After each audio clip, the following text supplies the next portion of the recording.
परीक्षित के जन्म की कथा महाभारत के युद्ध के समय की है।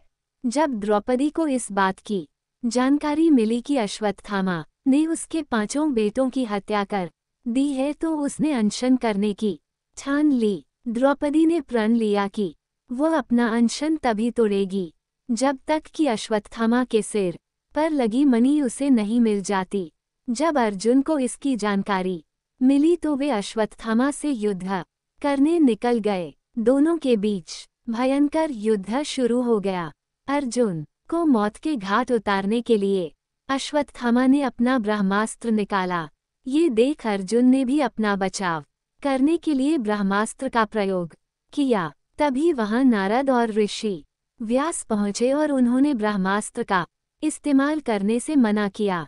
इसके बाद अर्जुन ने अपना ब्रह्मास्त्र वापस कर लिया, लेकिन अश्वत्थामा ने ऐसा नहीं किया। दरअसल अश्वत्थामा 5 पांडवों के कुल को नष्ट करना चाहता था, इसलिए उसने अपने ब्रह्मास्त्र की दिशा बदलकर अभिमन्यु की पत्नी, जो कि गर्भवती थी, उसकी ओर कर दिया। इस पर भगवान कृष्ण ने कहा, अभिमन्यु की पत्नी उत्तरा को परीक्षित नामक बेटे के जन्म का वरदान मिला है, इसलिए वह जरूर जन्म लेगा। अगर वह मरा हुआ भी पैदा हुआ तो मैं खुद उसे जीवन दान दूंगा और वह बड़ा होकर एक महान सम्राट बनेगा, जबकि तुम 3000 वर्ष तक इस पाप को ढोते रहोगे।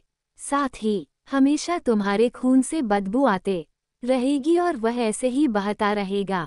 यही नहीं, तुम हर प्रकार के बीमारियों से घिरे रहोगे। उद्धरण चिन्ह। इसके बाद अर्जुन ने अश्वत्थामा को रस्सी में बांधा और द्रौपदी के पास ले आया। अश्वत्थामा की हालत देखकर द्रौपदी को दया आ गई और उसने अर्जुन से उसे छोड़ने की अपील की, मगर भगवान कृष्ण ने ऐसा नहीं होने दिया और उन्होंने अर्जुन को आदेश दिया कि उसके सिर से मणि निकाल ले और द्रौपदी को दे दे। इधर ब्रह्मास्त्र के गर्भ में जाते ही उत्तरा को तेज दर्द होने लगा। यह देख भगवान कृष्ण ने अपना छोटा रूप धारण किया और उत्तरा के गर्भ में दाखिल हो गए। कृष्ण का छोटा रूप एक अंगूठे के बराबर ही था। वे शंख, चक्र, गदा और पद्म सब कुछ धारण किए हुए थे। उत्तरा के गर्भ में अश्वत्थामा द्वारा छोड़े गए ब्रह्मास्त्र की आग को शांत कर रहे थे। वहीं गर्भ में पल रहा बालक उन्हें देखकर हैरान था कि मेरी माँ के गर्भ में यह कौन घुस गया है। कुछ समय बाद उत्तरा ने अपने बच्चे को जन्म दिया, लेकिन वो मृत पैदा हुआ। ये देख वह रोने लगी। उसने भगवान कृष्ण से कहा, ये नारायण, आपने तो कहा था कि मेरा बेटे पर ब्रह्मास्त्र का असर नहीं होगा और वह जीवित ही पैदा होगा। वह सालों तक अमर होकर राज करेगा, लेकिन ये तो मरा पड़ा है। इसे जीवित करने की कृपा करो प्रभु।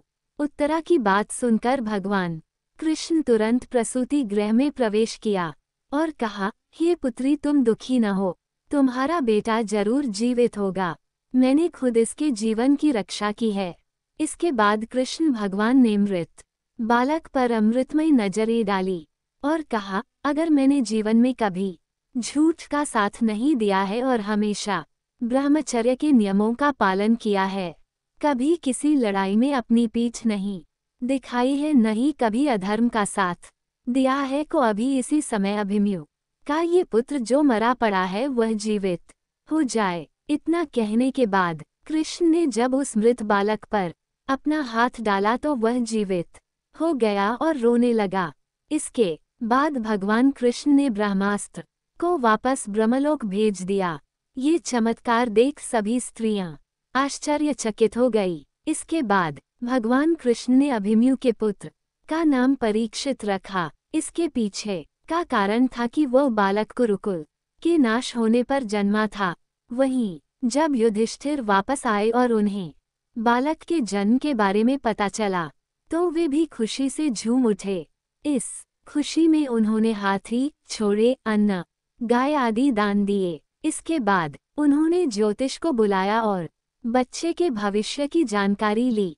इस पर ज्योतिषी ने कहा, यह बालक प्रभु श्री कृष्ण चंद्र का भक्त कहलाएगा। यह एक धर्मी, यशस्वी, पराक्रमी व दानी होगा। उद्धरण चिन्ह। ज्योतिष ने आगे बताया कि जीवन में एक ऋषि का शाप पाकर गंगा के तट पर यह श्री शुकदेव से आत्मज्ञान की प्राप्ति करेगा। ज्योतिष की बात सुनकर युधिष्ठिर खुश हुए और उन्हें दक्षिणा देकर वहां से विदा कर दिया। कहानी से सीख। इस कहानी से हमें ये सीख मिलती है कि कभी भी किसी कार्य को छल कपट के साथ नहीं करना चाहिए, इससे हमारा बुरा ही होता है।